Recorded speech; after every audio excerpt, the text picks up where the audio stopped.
Jeigu pagaučiau aš vaiką, galėčiau jo mėsą sušaldyti, suvalgyti.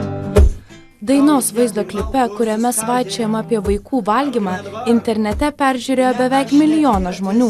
Tokia lyrika nepasirodė juokinga tėvams, dalis jų kreipėsi į vaiko teisių apsaugos tarnybą. Jie tikisi, kad atlikėjas bus nubaustas. Mūsų akimis tai yra paprasčiausias kurstymas smurtauti prieš vaikus, tik tai atliktas gitara. Ir, iš tiesų čia net ne nepilnamečių apsaugos įstatymo klausimas, bet čia yra baudžiamosios atsakomybės klausimas ir manau pamoka ateičiai visiems tiems kabutėse menininkams, kurie iš tikrųjų naudojasi saviraiškos laisvės įrankiais.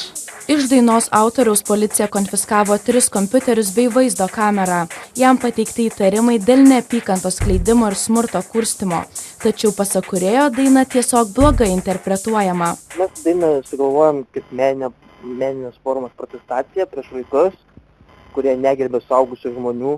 Tai kad ta motina dabar turėtų paklausytis mano dainos, pavyzdžiui, užžudytą vaiką, tai čia reiškia, jinai turi savo smegenų problemą, kad jinai taip sumastė, kad jai rūpi dabar per šitą dainą, jai rūpi kažką daryti. Didesnį susirūpinimą tėvams kelia ne ši jaunuolio saviraiška, o tai, kad vaikai palaiko kūrėją. Prie vaizdo įrašo galima pamatyti nemažai palaikančių komentarų. Yra jaunuolis, kuris žiūri šitą medžiagą ir juokiasi.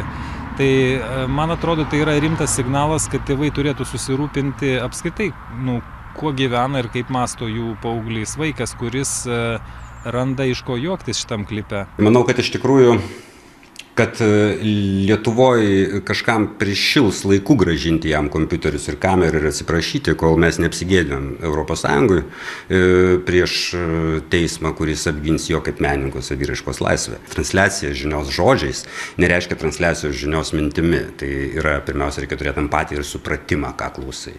Taip kad manau, kad šiuo atveju tai eilinė demonstracija, kad Lietuvoje valdžioje vis daugiau yra viduramžiais kvėpuojančių žmonių. Čia yra tas pats, kas suimtų mamą už tai, kad jinai nufotografavo savo vaiką nuogą, nes tai vaikų pornografija. Atlikėjo gerbėjai jau pradėjo rinkti pinigus, kurie padėtų dainos autoriui sumokėti galimą baudą. Vaikinas tikina, kad net ir sumokėjęs baudą, kurs toliau. Reporterė Agnė Pakėnaitė, Vilnius.